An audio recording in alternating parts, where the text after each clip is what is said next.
રાજ્યમાં ખેડૂતો સાથે છેતરપિંડી કરનારા તત્વો સામે સરકાર કડક બની છે। કૃષિ મંત્રી જીતુભાઈ વાઘાણીએ ચેતવણી આપી છે કે બિયારણ, ખાતર અને જંતુનાશક દવાના વેચાણમાં ગેરરીતિ કરનાર તત્વો સામે કડક કાર્યવાહી કરવામાં આવશે।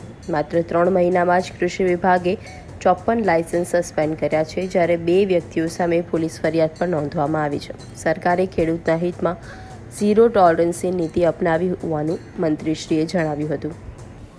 મારા વિભાગે એક અતિ મહત્વનો નિર્ણય કર્યો છે।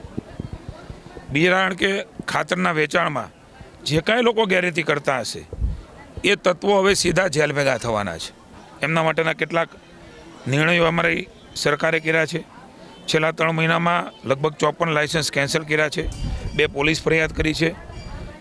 ગુનાહિત પ્રવૃત્તિ આચરતા જે કાંઈ લોકો છે, જગતના તાજ સાથે એ ચેડા કરે છે, સંગ્રહખોરી કરે છે, ડુપ્લિકેટ માલ વેચે છે, ખાતરો ડુપ્લિકેટ વેચે છે, સબસિડીવાળા ખાતર બારોબાર જે લોકો આપી દે છે, એ તમામની સામે ઝીરો ટોલરન્સની નીતિ એ રાજ્ય સરકારે અપનાવવાનો નિર્ણય કર્યો છે।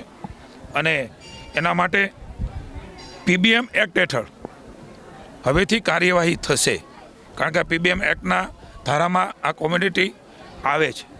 અને એટલા માટે પહેલીવાર ગુજરાત સરકારે આ પ્રકારનો નિર્ણય કર્યો છે।